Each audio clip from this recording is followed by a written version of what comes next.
Assalamualaikum warahmatullahi wabarakatuh. Perkenalkan, nama saya Dinda Nisa Rahmatillah dengan NPM 1950335, kelas A Program Studi Pendidikan Bahasa dan Sastra Indonesia.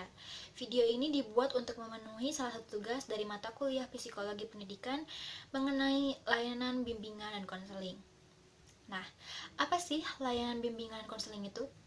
Layanan bimbingan konseling merupakan proses pemberian bantuan yang diberikan kepada siswa secara terus-menerus agar tercapai kemandirian dalam pemahaman diri, sehingga para siswa tersebut sanggup mengerahkan dirinya sesuai dengan tuntunan dan keadaan lingkungan sekolah, keluarga, dan masyarakat. Lalu, ada tidak sih hubungan antara bimbingan dan konseling? Nah, jawabannya pasti ada. Saya akan menjelaskan apa itu bimbingan dan apa itu konseling. Jadi, bimbingan merupakan proses pemberian bantuan yang dilakukan oleh seorang ahli kepada seseorang, baik itu anak-anak, remaja, ataupun orang dewasa, agar orang-orang yang dibimbing dapat mengembangkan kemampuan dirinya dengan mandiri dan memanfaatkan sarana yang ada dan dapat juga dikembangkan berdasarkan norma-norma yang berlaku di Indonesia. Lalu, apa itu konseling? Konseling merupakan hubungan pribadi yang dilakukan secara tatap muka antara dua orang dalam konselor melalui hubungan itu dengan kemampuan khusus dan menyediakan situasi belajar. Nah, masyarakat menyimpulkan bahwa bimbingan itu dianggap identik dengan pendidikan, sedangkan konseling lebih identik dengan psikoterapi, yaitu usaha untuk mendorong dan menggarap individu yang mengalami kesukaran dan gangguan psikis yang serius. Nah, jadi tadi kita sudah menjelaskan pengertian layanan bimbingan konseling dan apa hubungan antara bimbingan dan konseling. Nah, sekarang saya akan menjelaskan tujuan dari layanan bimbingan konseling. Tujuannya itu yaitu membantu peserta didik memahami, menerima, mengerahkan, dan mengembangkan minat dan bakat peserta didik secara seoptimal mungkin.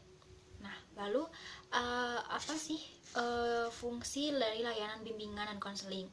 Menurut Thohirin, fungsi dari layanan bimbingan dan konseling itu terdapat 9 macam. Yang pertama, fungsi pencegahan, fungsi pemahaman, fungsi pengentasan, fungsi pemeliharaan, fungsi penyaluran, fungsi penyesuaian, fungsi pengembangan, fungsi perbaikan, dan fungsi advokasi.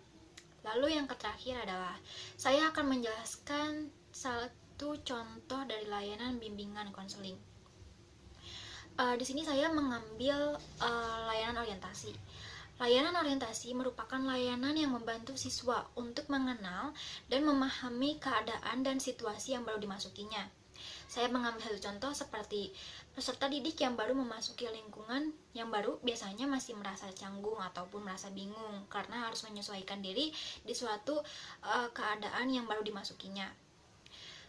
Sebagai pengenalan untuk peserta didik agar lebih memahami lingkungan sekolah yang baru itu, peserta didik harus memahami atau harus memasuki layanan orientasi sehingga dia dapat beradaptasi dan dapat nyaman di lingkungan yang baru itu dan dapat juga menyesuaikan diri sehingga tidak merasa canggung ataupun merasa bingung.